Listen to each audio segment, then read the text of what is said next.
ಶಾಮನೂರು ಹಾಗೂ ಮೇಟಿ ಕುಟುಂಬಕ್ಕೆ ಏನು ಉಪಚುನಾವಣೆಯ ಕಾಂಗ್ರೆಸ್ ಟಿಕೆಟ್ ಸಿಕ್ಕಿದೆ. ಸೊ ಅದನ್ನ ಈಗ ಸಚಿವ ಸತೀಶ್ ಜಾರಕಿಹೊಳಿ ಸಮರ್ಥಿಸಿಕೊಂಡಿದ್ದಾರೆ.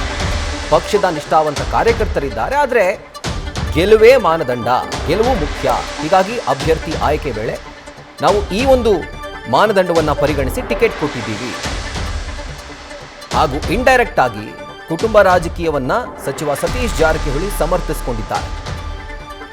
ಕುಟುಂಬ ರಾಜಕೀಯ ಬಿಜೆಪಿ ಜೆಡಿಎಸ್ನಲ್ಲೂ ಇದೆ. ದೇಶದಲ್ಲಿನ ಎಲ್ಲಾ ಪಕ್ಷಗಳಲ್ಲೂ ಕೂಡ ಕುಟುಂಬ ರಾಜಕೀಯ ಇದ್ದೇ ಇದೆ.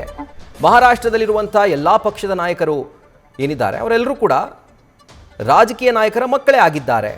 ಪರೋಕ್ಷವಾಗಿ ಕುಟುಂಬ ರಾಜಕೀಯವನ್ನು ಈ ರೀತಿಯಾಗಿ ಸಚಿವ ಸತೀಶ್ ಜಾರಕಿಹೊಳಿ ಸಮರ್ಥಿಸಿಕೊಂಡಿದ್ದಾರೆ.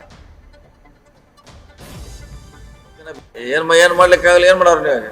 ಯಾರು ಕೊಡೋರು ಈಗ ಹಂಗಾರೆ? ಪಾಪ ಅವ್ನು ಕರೆಸಿ ತಂದು ಏನು ಮಾಡೋರು? ಅವ್ನು ಸಪೋಸ್ ಯಾರಕ್ಕೆ ಕೊಟ್ರೆ ಅವನಿಗೆ ನಿಲ್ಲುವಂಥ ಕೆಪಾಸಿಟಿ ಇರಲ್ಲ, ಜನ ಒಪ್ಪೋದಿಲ್ಲ. ಕಾರ್ಯಕರ್ತ ಹೇಳ್ಬೋದು 40 ವರ್ಷ ಹಿಂದೆ ಇದ್ದಾರೆ, 30 ಇದ್ದಾರೆ, ಓಕೆ ಒಪ್ತೀನಿ ನಾನು. ಆದರೆ ಈ ಪೀಡ್ ಮ್ಯಾಗ ಬಂದು ಈ ಡಿಫ್ರೆಂಟ್ ಪೀಡ್, ಈ ಪ್ಲಾಟ್ಫಾರ್ಮ್ ಬಂದರೆ ಇಲ್ಲಿ ವ್ಯವಸ್ಥೆನೇ ಬೇರೆ, ಗೆಲುವಂತೆ ಮಾತ್ರ ಇಲ್ಲಿ.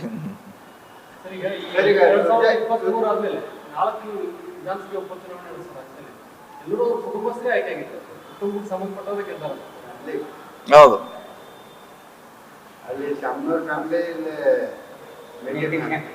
ಮತ್ತು ಆ ಕಡೆ ಬಿಜೆಪಿಯಾಗೂ ಅಲ್ಲೂ ಸೇಮ್ ಇದೆ ರೀ, JDS-ನಲ್ಲೂ ಸೇಮ್ ಇದೆ, ಎಲ್ಲರೂ ಏನು ಕಡಿಮೆ ಇದ್ದಾರೆ ಅಲ್ಲೂ ಸೇಮ್ ಇದೆ. ನಮ್ದೇನು ಪರಿಸ್ಥಿತಿ ಇದೆ, ಬಿಜೆಪಿಲಿ ಅದೇ, JDS ಇದೆ, ಇಡೀ ರಾಜ್ಯದ ತುಂಬ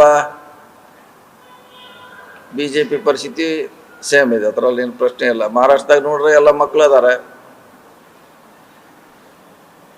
ಬೇರೆ ಬೇರೆ ರಾಜ್ಯಗಳಲ್ಲಿ ಕಂಪೇರ್ ಮಾಡ್ರೆ ಅವ್ರ ಸಂಬಂಧಿಕರೇ ರೂಲ್ ಮಾಡ್ತಾರೆ. ನ್ಯೂಸ್ ಫಸ್ಟ್ ನಿರ್ಭೀತಿಯಿಂದ ನಿಮ್ಮ ಪರವಾಗಿ.